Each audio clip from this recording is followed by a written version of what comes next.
Hello student. अब हम लोग न्यू टॉपिक स्टार्ट करते हैं, electric flux and Gauss's theorem. Electric flux और गॉसेस थ्योरम को डिटेल में स्टडी करने से पहले इन टॉपिक में यूज होने वाले कुछ टर्म्स जैसे एरिया वेक्टर हो गए, सॉलिड एंगल हो गए, पहले उसको हम लोग डिटेल में स्टडी कर लेते हैं। फिर उसके बाद हम लोग इन टॉपिक को जैसे इलेक्ट्रिक फ्लक्स और गॉसेस थ्योरम और उसके एप्लीकेशन को स्टडी डिटेल में करेंगे। तो सबसे पहले हमारा टॉपिक है एरिया वेक्टर। हालांकि हम लोग 11th क्लास में पढ़ रखे हैं कि एरिया एक स्केलर क्वांटिटी होता है जो सिर्फ और सिर्फ मैग्नीट्यूड को रिप्रेजेंट करता है, उसके पास कोई डायरेक्शन नहीं होता, सिर्फ और सिर्फ मैग्नीट्यूड को रिप्रेजेंट करता है। लेकिन एरिया को वेक्टर के रूप में क्यों पढ़ा जाए, प्रश्न ये उठता है। क्या यूज हो गया, क्या जरूरत पड़ा कि एरिया को वेक्टर के रूप में स्टडी किया जाए। तो 12th क्लास के कुछ ऐसे टॉपिक मिलेंगे जहां पर हमको एरिया को वेक्टर की तरह ट्रीट करना पड़ेगा। जैसे वो टॉपिक है इलेक्ट्रिक फ्लक्स, इलेक्ट्रिसिटी में करंट इलेक्ट्रिसिटी में पढ़ेंगे करंट डेंसिटी। इसी तरह मैग्नेटिक फ्लक्स, ऐसे टॉपिक को स्टडी करने के लिए एरिया वेक्टर अहम रोल निभाएगा। तो टॉपिक को तो स्टडी एरिया वेक्टर से करेंगे ही, लेकिन कुछ ऐसे भी प्रॉब्लम मिलेंगे जहां पर आपको एरिया को वेक्टर की तरह ट्रीट करना पड़ेगा। जैसे मैं एक एग्जांपल लेकर चलता हूं। जैसे एक एग्जांपल में मैंने ये स्ट्रीम ऑफ वाटर बना रखा है, ये रिप्रेजेंट कर रहा है कि ये स्ट्रीम ऑफ वाटर है that are moving from left to right. अगर हम स्ट्रीम ऑफ वाटर में हम एक रिंग को प्लेस करें, तो रिंग को प्लेस करेंगे और हम ये कैलकुलेट करना चाहेंगे कि उस रिंग से कितने अमाउंट ऑफ वाटर पास कर रहे हैं, ये हम कैलकुलेट करना चाहेंगे। तो ये अमाउंट ऑफ वाटर जो रिंग से पास कर रहे हैं वो डिपेंड करेंगे कि मैंने रिंग को स्ट्रीम ऑफ वाटर में किस डायरेक्शन में प्लेस करके रखा है, किस तरफ प्लेस करके रखा है। तो वो डिपेंड करता है ओरिएंटेशन पर। अगर रिंग का ओरिएंटेशन चेंज करेगा तो देखते हैं कि अमाउंट ऑफ वाटर जो रिंग से पास कर रहे हैं उसके अमाउंट में चेंजिंग आएगी। जैसे मान लिया रिंग को हम लोग stream of flow of water के परपेंडिकुलरली प्लेस्ड कर रहे हैं इस तरह। तो जब हम रिंग को इस तरह प्लेस्ड करेंगे तो यहां हम देख रहे हैं कि वाटर का जो अमाउंट है वो मैक्सिमम क्रॉस कर रहा है।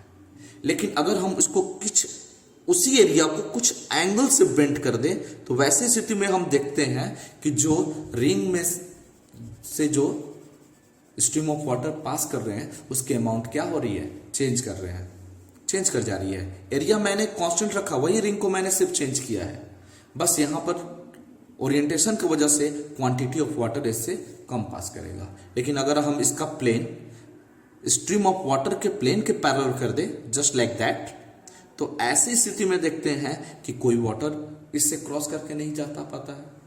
तो यानी कि यहां पर जो है एरिया तो तीनों स्थिति में सेम है, लेकिन जो क्वांटिटी ऑफ वाटर है वो हर एक से अलग अलग अमाउंट पर पास कर रहा है। यानी कि यहां पर अब एरिया जो है वो वेक्टर के रूप में काम कर रहा है, यानी इसका जो ओरिएंटेशन है वो वेक्टर के रूप में काम कर रहा है। तो अब यहां पर हमें एरिया वेक्टर की रिक्वायरमेंट होगी। तो अब हम लोग पहले टॉपिक पढ़ते हैं एरिया वेक्टर। तो जब एरिया को वेक्टर के रूप में पढ़ेंगे तो वेक्टर हम लोग जानते हैं कि वेक्टर एक ऐसा फिजिकल क्वांटिटी, वैसे फिजिकल क्वांटिटी को रिप्रेजेंट करता है जिसके पास मैग्नीट्यूड भी होते हैं और डायरेक्शन भी होते हैं। तो भाई इसका तो मैग्नीट्यूड तो है, चलो इसका जो एरिया आएगा वही इसका मैग्नीट्यूड हो गया, लेकिन इसका डायरेक्शन क्या होगा। तो एरिया वेक्टर का जो डायरेक्शन होता है वो जो भी प्लेन होगा, जो भी आप एरिया कंसीडर करोगे उस एरिया के प्लेन के परपेंडिकुलर ही एरिया वेक्टर का डायरेक्शन होगा। और जो भी एरिया वेक्टर हम लोग कैलकुलेट करेंगे वो एरिया एलिमेंट के लिए कैलकुलेट करेंगे। अब हम लोग ये देखते हैं कि आखिर इसका direction perpendicular to the plane of paper कैसे हो गया। इसके लिए हम लोग एरिया वेक्टर को दो रूप में स्टडी करेंगे, एक ओपन सरफेस के लिए और एक क्लोज सरफेस के लिए।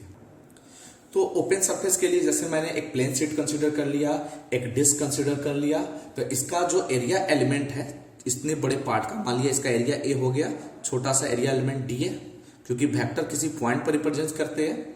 तो यहां पर हम लोग भी पॉइंट के रूप में छोटा सा एरिया एलिमेंट ए रिप्रेजेंट कर दिया, इसका छोटा सा एरिया डीए हो गया, इसका भी छोटा सा एरिया डीए हो गया, तो एरिया वेक्टर इसके प्लेन के क्या होंगे, परपेंडिकुलर होंगे, नॉर्मल होंगे।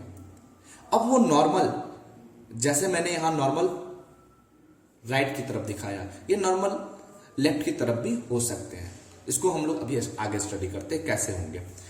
उसी तरह अगर हम क्लोज के लिए देखेंगे तो क्लोज के लिए जो एरिया वेक्टर है वो सिर्फ और सिर्फ एक ही डायरेक्शन में होता है। जैसे इसके लिए मैंने दो डायरेक्शन बताया, ये राइट की ओर भी होगा, लेफ्ट की ओर भी होगा, लेकिन ये ओपन सरफेस के लिए है। लेकिन क्लोज सरफेस के लिए जब भी लेंगे तो इसके प्लेन के सरफेस के परपेंडिकुलर तो होगा ही, लेकिन वो आउटवर्ड नॉर्मल होगा, वो हमेशा आउटवर्ड डायरेक्शन में होगा। जैसे मैंने एक क्यूब बना रखा है, क्यूब के कितने फेसेस होते हैं, 6।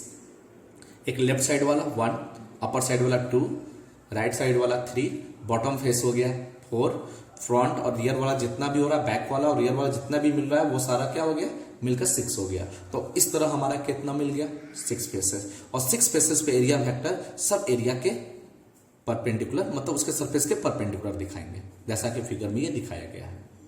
इसका बैक वाला नहीं दिखेगा, मान लिया सॉलिड सरफेस है जिसकी वजह से ये पीछे की ओर लाइज करेगा एरिया वेक्टर, लेकिन 6 फेसेस पर इसका एरिया वेक्टर होगा। उसी तरह अगर हम ये क्यूब के साथ अगर सिलेंडर लें तो सिलेंडर का भी एक कर्व सरफेस होता है और 2 फ्लैट सर्कुलर फ्लैट सरफेस होते हैं, तो इसका भी एरिया वेक्टर इसके प्लेन के परपेंडिकुलर रिप्रेजेंट करेंगे एरिया एलिमेंट के फॉर्म में।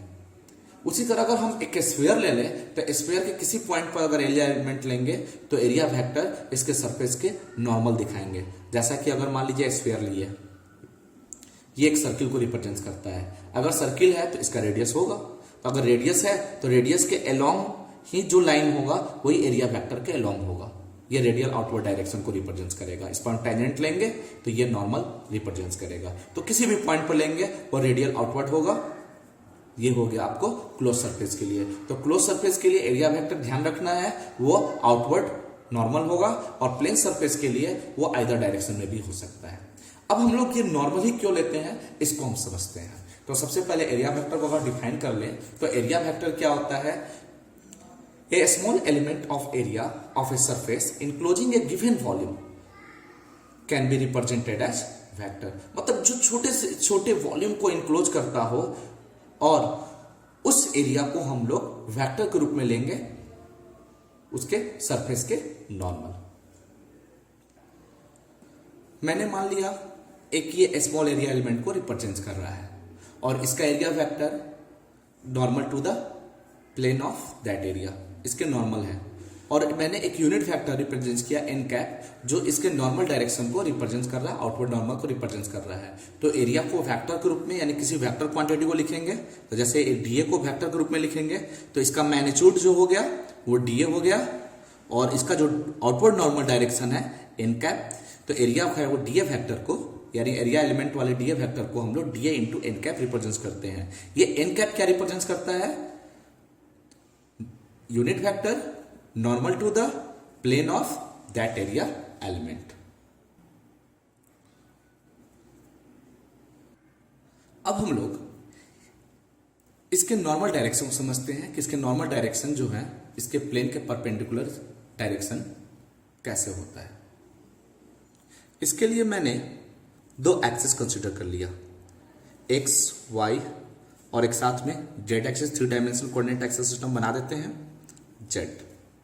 अब इन एक्सिस पर हमने एक square plate suppose that place कर दिया, origin O, this position A B and C. इसका मान लीजिए स्क्वायर है, साइड बराबर होंगे, यहां से यहां तक ओसी का जो लेंथ है वो भी ए हो गया और ओ ए का लेंथ वो भी ए हो गया। अगर हम लोग यूनिट वेक्टर के रूप में देखा जाए तो एक्स एक्सिस को आई कैप से रिप्रेजेंट करते हैं यूनिट वेक्टर के लिए, वाई एक्सिस को जे कैप 11th में पढ़ रखा था, और जेड एक्सिस को के कैप से रिप्रेजेंट करते हैं। अगर हम ओसी को वेक्टर यानी एक्स एक्सिस के डायरेक्शन में दिखाएं तो ओसी वेक्टर को क्या लिख सकते हैं, तो ओसी वेक्टर को मैग्नीट्यूड ए और डायरेक्शन है आई कैप, तो आई कैप से मल्टीप्लाई कर देंगे।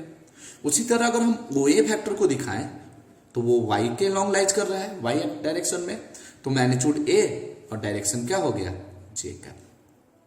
अगर हमारी बात एरिया वेक्टर की हो तो अगर हम एरिया फैक्टर को कैलकुलेट करना चाहें तो एरिया क्या होता है स्क्वायर का, साइड स्क्वायर, या रेक्टेंगल हो तो लेंथ इंटू ब्रेथ। तो अगर हम इन दोनों साइड को मल्टीप्लाई करते हैं तो जब वेक्टर है तो वेक्टर में मल्टीप्लीकेशन क्रॉस प्रोडक्ट के रूप में होगा। तो यहां पर हम दोनों को क्रॉस प्रोडक्ट के रूप में रिप्रेजेंट करते हैं, या तो ओसी वेक्टर क्रॉस ओए वेक्टर लिख सकते हैं, या ओए वेक्टर क्रॉस ओसी वेक्टर लिख सकते हैं। अगर हम ओसी वेक्टर की बात करें तो ओसी वेक्टर क्या होगा, O I cap, OA vector A J cap, sorry A I cap A J cap. A और ए स्केलर क्वांटिटी है, मल्टीप्लाई हो गया ए स्क्वायर, यहां पर क्या मिला आई क्रॉस जे। अब 11th क्लास में हम लोग क्रॉस प्रोडक्ट में जाने थे कि अगर आई को जे से मल्टीप्लाई करते हैं तो वैसी स्थिति में हमारा जो डायरेक्शन है वो के कैप के बराबर होता है राइट हैंड स्क्रू रूल से। यानी आई को जब जे से मल्टीप्लाई करेंगे तो वो डायरेक्शन के लॉन्ग लाएगा, यानी जेड एक्सिस के डायरेक्शन के लॉन्ग आएगा। तो इस तरह ये जो जेड एक्सिस है वो इनके प्लेन के परपेंडिकुलर लाइज कर रहा है। तो ये परपेंडिकुलर लाइज कर रहा है, यानी कि वो एरिया वेक्टर का जो डायरेक्शन हो गया इस प्लेन के आउटवर्ड नॉर्मल जो जेड एक्सिस के अलॉन्ग लाइज कर रहा है। अगर हम लोग एरिया को अगर ओए और ओसी के फॉर्म में लिखें तो वैसी स्थिति में क्या देखेंगे, अगर हम लोग एरिया वेक्टर को ओए वेक्टर और ओसी वेक्टर के फॉर्म में लिखें तो फिर से हमारा रिजल्ट क्या आएगा, A J cross A I cross, A J cap cross A I cap. तो ये दोनों मल्टीप्लाई करेंगे, A square scalar quantity multiply हो गए बाहर आ गए, और इसको हम लोग जे क्रॉस आई लिख सकते हैं, और इसका जो डायरेक्शन है वो माइनस के कैप हो जाएगा। तो ये जो माइनस के कैप है वो रिप्रेजेंट करता है निगेटिव जेड डायरेक्शन को, और ये निगेटिव जेड डायरेक्शन ये भी क्या है, प्लेन ऑफ जो भी स्क्वायर है उसके प्लेन के परपेंडिकुलर है, लेकिन वो डायरेक्शन इनवर्ड है, मतलब निगेटिव जेड डायरेक्शन हो गया। यानी कि इस तरह हमारा ओपन सरफेस के लिए जो एरिया वेक्टर का जो डायरेक्शन होगा वो दो रूप में कंसीडर कर सकते हैं। वो आउटवर्ड बाहर भी ले सकते हैं, उस प्लेन के हम लोग अदर साइड भी ले सकते हैं, अब वो प्लेन जैसा भी रखा हो। अगर प्लेन ऑफ पेपर के अलोंग होगा इस तरह तो एक हो गया आउटवर्ड और एक हो गया इनवर्ड। इस डायरेक्शन में होगा तो राइट साइड और एक लेफ्ट साइड। तो इस तरह हमारा एरिया वेक्टर का डायरेक्शन प्राप्त हो जाता है, यानी एरिया वेक्टर का जो डायरेक्शन होता है वो perpendicular to the plane of paper होता है, यानी उसके प्लेन के सरफेस के परपेंडिकुलर होगा। तो इस तरह हम लिख सकते हैं कि अगर मान लीजिए कोई plane area elementary area dS represent कर रहा है तो इसको एरिया वेक्टर के रूप में डीएस फैक्टर लिख दिया। तो इसका जो मैग्नीट्यूड है मैग्नीट्यूड ऑफ एरिया को रिप्रेजेंट करेगा, और डायरेक्शन जो है outward normal to the plane होगा वो डीएस, यानी dS vector equal to dS into n cap. एक बात ध्यान रखना है कि अगर प्लेन ओपन होगा तो डायरेक्शन आइदर साइड हो सकते हैं, लेकिन क्लोज सरफेस के लिए outward normal to the plane surface होगा, यानी ये क्लोज सरफेस के लिए ही सेल्फ रिप्रेजेंट किया जाएगा, और ओपन सरफेस के लिए तो आइदर साइड हो जाएगा।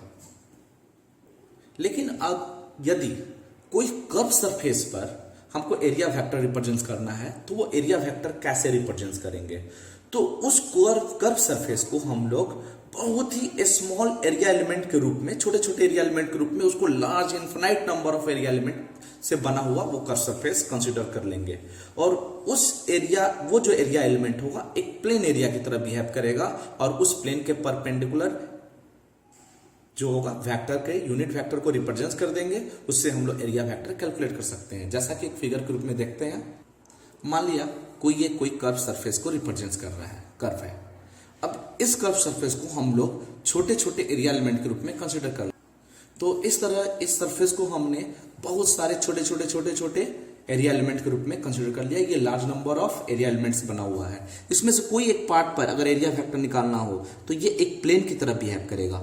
मान लीजिए सपोज दैट ये पार्ट मैंने ले लिया एरिया वेक्टर, ये डीएस एलिमेंट्री एरिया ले लिया, इसको अब एरिया वेक्टर के रूप में रिप्रेजेंट करना है, तो इसका यूनिट वेक्टर हम लोग आउटवर्ड नॉर्मल, इसका यूनिट वेक्टर जो हो गया वो आउटवर्ड नॉर्मल की ओर हो गया, और वही इसके एरिया वेक्टर के डायरेक्शन को भी रिप्रेजेंट कर रहा है। तो ऐसी स्थिति में हम लोग कर्व सरफेस का एरिया वेक्टर एलिमेंट्री छोटे छोटे एलिमेंट्री रूप को कंसीडर करके चलेंगे, सबका एरिया वेक्टर उसके प्लेन के परपेंडिकुलर होगा। ये छोटा सा एलिमेंट जो है वो एक छोटा से प्लेन सरफेस को रिप्रेजेंट करेगा, और प्लेन सरफेस इसके इसके प्लेन के परपेंडिकुलर होंगे। इस तरह हम लोग एरिया वेक्टर किसी कर्व सरफेस का प्राप्त कर लेंगे। अब हम लोग कुछ एग्जाम्पल को लेकर चलते हैं। कुछ एग्जाम्पल में मैंने एक फर्स्ट फिगर लिया है जिसमें कोई एक प्लेन है जिसका एरिया ए है, वह प्लेन वाईजेड प्लेन में रखा हुआ है। अब बताना है कि इसको अगर हम एरिया वेक्टर से रिप्रेजेंट करें तो कैसे रिप्रेजेंट कर सकते हैं। तो अगर ए वेक्टर अगर लिखना होगा, इसका पूरा मान लीजिए स्मॉल एरिया ए को रिप्रेजेंट करता हो, तो अगर हम लोग या डीए को भी लिख सकते हैं। अगर डीए हो तो डीए वेक्टर कितना होगा, तो इसका मैग्नीट्यूड डीए रिप्रेजेंट कर रहा है और इसका जो डायरेक्शन होगा आउटवर्ड नॉर्मल। तो अब नॉर्मल इसके प्लेन के, अब ये परपेंडिकुलर होगा प्लेन के किस डायरेक्शन में, अगर वाईजेड प्लेन में लाइज कर रहा है तो परपेंडिकुलर एक्स डायरेक्शन में होगा। तो या तो x direction positive x direction या नेगेटिव एक्स डायरेक्शन। तो वैसी स्थिति में क्या लिख सकते हैं, आई कैप या dA factor is equal to dA into minus i cap. दोनों डायरेक्शन रिप्रेजेंट हो सकता है, आइदर दिस डायरेक्शन और इन दिस डायरेक्शन। अगर उसी तरह हम सेकेंड क्वेश्चन की ओर देखें तो सेकेंड क्वेश्चन में भी मान लीजिए वो एरिया एलिमेंट डीएस रिप्रेजेंट कर रहा है, छोटे से पार्ट को जो एक्सजेड प्लेन में रखा हुआ है। अब इसके एरिया वेक्टर को रिप्रेजेंट करना है, तो एरिया वेक्टर किस डायरेक्शन में होगा, तो अब ये एक्सजेड प्लेन में है तो perpendicular to the plane of paper y होगा, वाई डायरेक्शन में जाएगा। तो वैसी स्थिति में डीएस वेक्टर क्या लिख सकते हैं, dS are into j cap या dS into minus j cap downward direction में, क्योंकि परपेंडिकुलर दोनों डायरेक्शन में लाइज कर सकते हैं। This represents I J and के। उसी तरह अगर मान लीजिए एक सर्कुलर लूप मान लिया, उसको मैंने एक्स वाई प्लेन में ले रखा है, तो अब बताइए इसका क्या होगा एरिया वेक्टर और इट्स डायरेक्शन। अगर मान लीजिए एरिया एलिमेंट डीएस है तो वैसी स्थिति में एरिया वेक्टर क्या होगा, जेड एक्सिस के पैरेलल या जेड एक्सिस के पैरेलल आइदर पॉजिटिव डायरेक्शन और नेगेटिव डायरेक्शन। तो वैसी स्थिति में भी dS vector dS into minus plus k cap या dS vector is equal to dS into minus k cap लिख सकते हैं। तो इस तरह ये हमारा एरिया वेक्टर के डायरेक्शन को जो आउटवर्ड नॉर्मल है वो दर्शाता है। अब किस तरह लेते हैं वो हम लोग एरिया वेक्टर को देख लिए। अब हमारा टॉपिक है सॉलिड एंगल। अब हम लोग सॉलिड एंगल को डिटेल में स्टडी करते हैं। अब टॉपिक है एंगल। एंगल दो प्रकार का होता है, टाइप्स दो होते हैं, एक प्लेन जो 2 डायमेंशनल एंगल है और एक सॉलिड एंगल 3 डायमेंशनल होता है। तो प्लेन एंगल वही सिंपल एंगल जो आर्क अपॉन रेडियस के रेशियो के इक्वल होता है। सपोज दैट एक सर्कल मैंने कंसिडर कर लिया। अब सर्कल का ये ए बी जो है वो आर्क रिप्रेजेंट कर रहा है, तो ये आर्क सेंटर से जितना एंगल सबटेंड करता है वही हमारा एंगल कहलाता है। तो अब ये आर्क और इनके रेडियस को डिवाइड करेंगे तो वो हमारा एंगल प्राप्त होगा, जिसको हम लोग रेडियन में मेजर करेंगे। तो अब हमारा टॉपिक है प्लेन एंगल के बाद सॉलिड एंगल। डिटेल में हमको इसी एंगल को हमको डिटेल में स्टडी करना है, जो गॉसेस थ्योरम को समझने में हेल्प करेगा। तो सॉलिड एंगल जो होता है किसी सरफेस से, मान लीजिए कोई स्फेरिकल सरफेस है, स्फेरिकल सरफेस का मैंने या तो छोटा सा पार्ट ले लिया या पूरा स्फेयर का पार्ट ले लिया, पूरा सरफेस ले लिया, या छोटा सा सरफेस उससे बड़ा या पूरा, वो सेंटर से जितना एंगल सबटेंड करेगा वही सॉलिड एंगल कहलाएगा। जैसे मैंने इसको अब हम दूसरी तरह से समझते हैं। जैसे हमने इसके सरफेस पर मैंने एक एरिया एलिमेंट डीएस ले लिया, तो एरिया एलिमेंट छोटा सा एरिया एलिमेंट बहुत ही छोटा कंसीडर कर लिया। वो मान लीजिए मैंने इसको अगर सरफेस पर कंसीडर किया तो एक सर्कल के रूप में आएगा। जब हम इस सर्कल के सरकमफ्रेंस को इसके सेंटर से ज्वाइन करेंगे तो हम लोग एक कॉनिकल शेप फॉर्म करेंगे। जैसे हर एक पार्ट को ज्वाइन कर देते हैं तो एक कॉनिकल शेप फॉर्म होता है, और वो कॉनिकल शेप का जो एंगल प्राप्त हुआ ये एक एरिया के फॉर्म में, इसी को हम लोग सॉलिड एंगल कहते हैं। ये हमारा 3 डायमेंशनल होता है। इसको हम लोग प्राप्त कैसे करते हैं, जैसे प्लेन एंगल होता है आर्क अपॉन रेडियस, तो ये जितना एरिया सबटेंड कर रहा है उस एरिया को उसके रेडियस यानी जो भी डिस्टेंस होगा सेंटर से, उस एरिया का जो दूरी आएगी, रेडियस आएगा, वो जो स्फीयर का रेडियस होगा उसके स्क्वायर को डिवाइड करने पर हम लोग सॉलिड एंगल प्राप्त कर लेंगे। सॉलिड एंगल को हम लोग ओमेगा, ओम का सिंबल है, ओमेगा से हम लोग रिप्रेजेंट करते हैं, जिसको हम लोग स्मॉल एरिया के लिए d omega is equal to d S upon are square ले लिए। इसका जो एसआई यूनिट होता है वो हमारा स्टेरेडियन होता है। ये हमारा सॉलिड एंगल हो गया। अब क्या होता है कि यदि अगर स्टेरेडियन को, वन स्टेरेडियन को डिफाइन करें तो यदि अगर हम लोग डीएस का वैल्यू, अगर डीएस का वैल्यू आर स्क्वायर ले लें तो डी ओमेगा जो होगा 1 हो जाएगा। यानी कि ये जो हमारा रेडियस, ये जो स्मॉल एरिया है वो अगर इसके आर स्क्वायर के इक्वल हो जाए तो स्टेरेडियन जो है यानी सॉलिड एंगल जो है 1 के इक्वल हो जाएगा, 1 स्टेरेडियन के इक्वल होगा। अब हम लोग देखते हैं कि 1 स्टेरेडियन क्या होता है, तो हम लोग डिफाइन करते हैं। 1 steradian is the solid angle subtended bye A part of the surface of A sphere at the center of a sphere when the area of the part is equal to the square of radius of the sphere। यानी कि अगर जो हमने area consider कर लिया है, अगर उस एरिया का वैल्यू उसके रेडियस के स्क्वायर के इक्वल होता है तो सॉलिड एंगल 1 स्टेरेडियन के इक्वल हो जाता है। अब हम इसको डिटेल में समझते हैं। अब किसी पॉइंट पर हम लोग सॉलिड एंगल प्राप्त करते हैं कि कोई गिवन सरफेस है, मान लीजिए एरिया एलिमेंट डीएस हो गया, उस एरिया एलिमेंट डीएस के वजह से कोई पॉइंट पी हो, ओ हो, उस पॉइंट पर सॉलिड एंगल कितना होगा। इसके लिए हमने एक एरिया कंसिडर कर लिया, एरिया एलिमेंट डी। तो एक एरिया एलिमेंट मान लिया सपोज दैट ये डीएस है।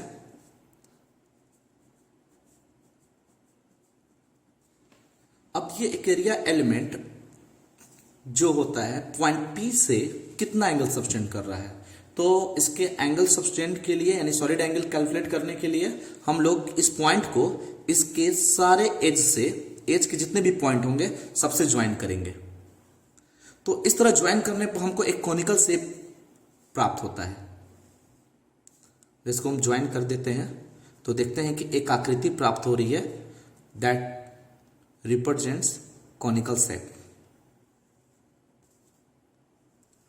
तो इस तरह ये जो एंगल सबटेंड हुआ, इस तरह के इस वाले एरिया को जो मैंने एरिया बनाया है, इसी को हम लोग सॉलिड एंगल कहेंगे। अब इसको कैसे कैलकुलेट करते हैं, तो इसको कैलकुलेट करने के लिए पॉइंट पी को सेंटर मानकर एक स्फीयर ड्रॉ करेंगे।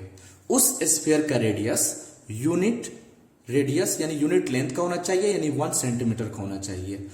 अगर हम एक स्फीयर कंस्ट्रक्ट करते हैं तो स्फीयर का जो पार्ट होगा वो इस कोनिकल शेप के अंदर कुछ लाइज करेगा, यानी कुछ पार्ट कोनिकल शेप के अंदर लाइज करेगा। यानी कि ये कोन जो है वो स्फीयर के कुछ एरिया को कंटेन करेगा। अब हम उस एरिया को कैलकुलेट करते हैं। वही जो एरिया होगा पॉइंट पी से बना हुआ सॉलिड एंगल होगा इस एरिया एलिमेंट के लिए। तो इसको हम फिर से रिकंस्ट्रक्ट करते हैं। उसी फिगर को मैं फिर से रिकंस्ट्रक्ट कर रहा हूं। मान लीजिए डीएस हो गया, ये पॉइंट पी हो गया। अब सारे लाइन को ना ज्वाइन करके ये समझिएगा कि ये एक कोनिकल शेप को फॉर्म कर रहा है। अब हम एक स्फीयर ड्रॉ करते हैं पॉइंट पी को सेंटर कर। तो मान लिया ये एक स्फीयर हो गया। जब एक स्फीयर माना, इसका रेडियस जो होगा, मान लीजिए यहां से यहां तक जो रेडियस होगा वो रेडियस यूनिट लेंथ का होगा, यानी ये लेंथ यूनिट लेंथ का होगा। अब क्या करते हैं कि अब ये देखते हैं कि इसका कुछ पार्ट, यानी ये स्फीयर का ही पार्ट है, किसके अंदर चला गया, इस कोनिकल शेप के अंदर चला गया।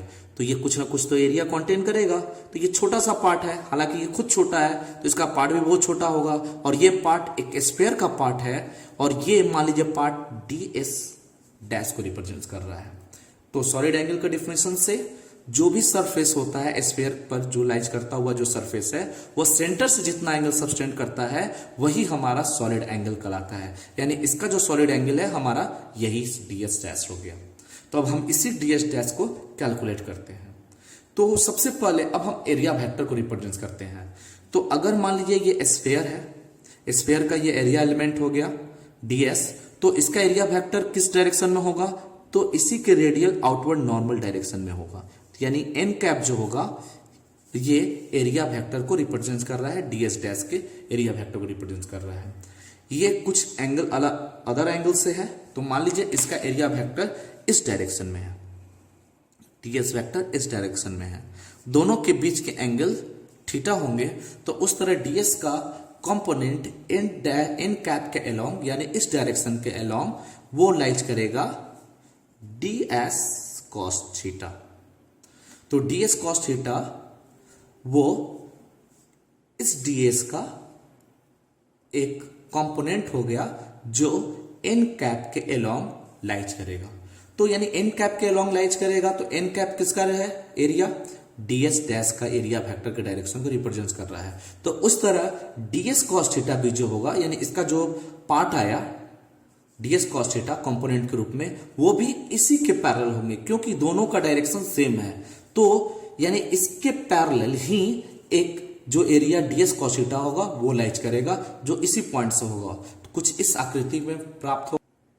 तो इस तरह हमें ये जो आकृति प्राप्त हुई है वो ds का कंपोनेंट है, वो वैल्यू है ds cos थीटा।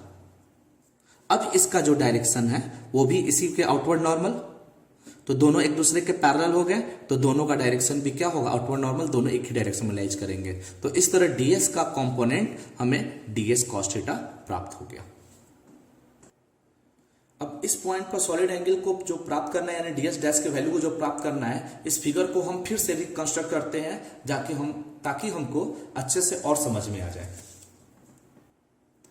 तो हमने इस वाले फिगर को, ये वाले फिगर को मैंने यहां पर रिकंस्ट्रक्ट किया है, इसको नहीं बनाया मैंने। तो यहां पर आप देखिए P पॉइंट यहां लाइज कर रहा है, ds डैश यहां इस तरह लाइज कर रहा है, और ये ds cos थीटा हो गया। अब इस तरह हम जब ज्वाइन करेंगे तो इस तरह का हमारा एक रेडियस मिला, एक यहाँ वैल्यू मिला, तो इस तरह हमें एक ट्रायंगल प्राप्त हुआ, एक बड़ा ट्रायंगल ये और एक छोटा ट्रायंगल ये, और दोनों ट्रायंगल एक दूसरे के क्या होंगे, सिमिलर होंगे। तो here triangle PO'M similar triangle POM। जब ट्रायंगल सिमिलर होंगे तो साइड प्रोपोर्शन में होंगे। तो इस तरह लिख सकते हैं O'M upon ON, this becomes equal to PO' upon PO। Corresponding side proportion, ये O'M ON और ये हो गया O'P और ये हो गया OP। अब हम लोग क्या करते हैं, इसमें दोनों तरफ स्क्वायरिंग करते हैं। जब दोनों तरफ स्क्वायरिंग करेंगे ऑन स्क्वायरिंग बोथ साइड,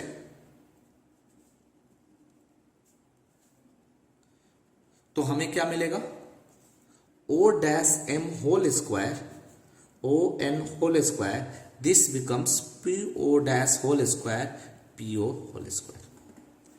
अब हम लोग दोनों तरफ पाई से मल्टीप्लाई कर देते हैं। तो पाई से मल्टीप्लाई कर देते हैं, तो इस तरह ये देखिए कि PO' का जो वैल्यू है, PO' मान लीजिए वो O' था, तो ये हमारा कितना लेंथ था, तो इसका लेंथ 1 यूनिट रेडियस मान रखे हैं। तो यानी PO' का जो वैल्यू हो गया 1 का स्क्वायर 1, और PO का जो वैल्यू है, मान लीजिए यहां से यहां तक जो दूरी है वो R है, ये पूरा यहां से यहां तक जो दूरी थी वो R थी, तो ये वैल्यू क्या हो गया R स्क्वायर। अब क्या हो रहा है कि ये पाई O'M स्क्वायर, तो O'M क्या है, इसका एक रेडियस रिप्रेजेंट कर रहा है, ये एक रेडियस हो गया इस पार्ट का, तो ये पाई R स्क्वायर, ये एरिया हो गया, किसका एरिया हो गया, तो ये ds, और ये जो एरिया बनाता है उसी एरिया को हम लोग सॉलिड एंगल कहते हैं। तो ये हमारा सॉलिड एंगल हो गया d, और पाई ON स्क्वायर जो है वो इस पार्ट को रिप्रेजेंट कर रहा है। तो ये पार्ट का एरिया क्या है, ds cos थीटा। ON देखिए रेडियस हो गया, तो ये पाई R स्क्वायर इसका एरिया जिसका वैल्यू ds cos थीटा है, तो आप यहां पर ds cos थीटा लिख सकते हो। तो यहां पर जो वैल्यू मिल गया 1/r स्क्वायर, तो इस तरह हम लोग d इक्वल टू लिख सकते हैं ds cos theta upon r square. तो इस तरह हमें कंपोनेंट्स के फॉर्म में, यानी इसका जो रिजल्ट हमें, यानी कि ये जो यूनिट हमने एरिया एलिमेंट मान लिया है, इस पॉइंट पर जो एरिया जो बना हुआ सॉलिड एंगल है वो हमारा ds cos theta upon are square lies करेगा। Where theta is the angle subtended by the normal of ds from OP, यानी कि जो ds का जो नॉर्मल है वह OP से, मान लीजिए वो पॉइंट है, OP से एंगल बनता हुआ रिप्रेजेंट कर रहा है। अब मान लीजिए कोई इरेगुलर शेप वाले सरफेस है। अब ये इरेगुलर शेप वाला सरफेस मान लीजिए P पॉइंट से कितना एंगल सबटेंड कर रहा है, तो इसको हम लोग पूरे को एंगल इनक्लोज करने के लिए कि कितना ये एंगल सबटेंड कर रहा है, ऐसे तो एंगल 4 पाई होता है, लेकिन इसके लिए हम लोग क्या माने कि ये जो है इरेगुलर शेप जो है छोटे छोटे एरिया एलिमेंट से बना हुआ है। मान लीजिए एरिया एलिमेंट है तो फिर से इसको एक कॉनिकल शेप के रूप में प्राप्त कर सकते हैं। दूसरा एरिया एलिमेंट मिला तो उसको भी हम लोग कॉनिकल शेप के रूप में इस तरह प्राप्त कर सकते हैं। तो बहुत सारे एरिया एलिमेंट को हम लोग इस तरह कॉनिकल शेप में इनफिनाइट फॉर्म में लाइज कंसिडर करके लाइज करा सकते हैं इस पॉइंट पर। तो जिस पॉइंट पर हमें इलेक्ट्रिक फील्ड निकालना हो, सॉरी हमको सॉलिड एंगल कैलकुलेट करना हो, तो सॉलिड एंगल कैलकुलेट करने के लिए क्या करेंगे, अभी हम लोग यूनिट रेडियस का एक स्फीयर कंसीडर करेंगे। तो मान लीजिए एक यूनिट रेडियस का एक स्फीयर कंसीडर कर लिया, तो अब ये जो स्फीयर एंगल सबटेंड करेगा तो उस तरह ये चारों तरफ से एंगल ये पूरे स्फीयर को अपने अंदर समेटा लेगा। जैसे कहने का मतलब क्या हुआ, जैसे मान लीजिए कोन हुआ, कोन का ये पार्ट लाइज किया, फिर ये कोन का ये इनसाइड पार्ट ये स्फीयर पर लाइज किया, ये स्फीयर पर लाइज किया, उसी तरह स्फीयर का जितना एरिया है पूरे सॉलिड के अंतर्गत चले आएंगे, यानी ये क्लोज सरफेस के अंदर चले आएंगे। तो अब हम लोग इसका पूरा एंगल P पॉइंट पर क्या होता है वो कैलकुलेट करते हैं। तो उसके लिए क्या करना पड़ेगा, हम किसी एक पार्ट का ले लेंगे। तो जैसा कि हमने कैलकुलेट किया ds cos थीटा, तो ds cos theta upon are square जो कैलकुलेट किया तो वो हमारा इस एक पार्ट का, यानी किसी एक पार्ट का बना हुआ सॉलिड एंगल का पार्ट था, यानी डी ओमेगा इक्वल टू हम लोगों ने प्राप्त किया ds cos theta upon are square, यानी ये पार्ट इस सेंटर से जो बन रहा है स्फीयर की वजह से वो ds cos theta upon are square. तो एक पार्ट के लिए हो गया, तो पूरे पार्ट के लिए हमें इसी पार्ट को इंटीग्रेट करना होगा, क्लोज इंटीग्रल, क्योंकि ये क्लोज सरफेस को रिप्रेजेंट कर रहा है। जब हम इसको इंटीग्रेट करेंगे तो अब ये जो पार्ट आएगा तो ds cos थीटा पूरा पार्ट किसको रिप्रेजेंट करेगा, तो ds cos थीटा सारे पार्ट, ds cos थीटा का सारा पार्ट इस स्फीयर पर होगा, और सारा पार्ट जो होगा जितने भी पार्ट होंगे सारे स्फीयर पर लाइज करेंगे, और सारे पार्ट को अगर हम ऐड करेंगे तो स्फीयर का एरिया होगा, वो स्फीयर का एरिया क्या होगा, surface area 4 pi r square. और ये वैल्यू आर स्क्वायर तो कांस्टेंट है, वो बाहर ही रह जाएगा। जब इसको हम कैंसिल आउट करेंगे तो ये सरफेस कितना एंगल सबटेंड करेगा, 4 पाई। तो इस तरह हमारा कोई भी क्लोज सरफेस किसी पॉइंट से सॉलिड एंगल 4 पाई सबटेंड करता है। अगर हम सिंपली सिर्फ स्फीयर के लिए भी देखें, मान लीजिए स्फीयर का जो है एरिया ds हमने जो कंसीडर कर रखा था, अब इस तरह हमारा सिर्फ एक पार्ट के लिए जो एरिया ds रिप्रेजेंट किया, अगर हम पूरे सरफेस के लिए अगर सॉलिड एंगल निकालें, मान लीजिए ds एरिया की वजह से जो सॉलिड एंगल d ओमेगा है, पूरे पार्ट के लिए लेंगे तो हमारा क्या होगा, पूरा सरफेस एरिया आएगा। वो सरफेस एरिया कितना होगा, तो वो सरफेस एरिया हो जाएगा आपको 4 पाई आर स्क्वायर, और बटा में आर स्क्वायर कैंसिल होकर 4 पाई भी आ सकता। तो इस तरह हमारा सॉलिड एंगल कंप्लीट हुआ। अब हम लोग इलेक्ट्रिक फ्लक्स को स्टडी करने के बाद इस सॉलिड एंगल का यूज हम लोग गॉसेस थ्योरम में देखेंगे।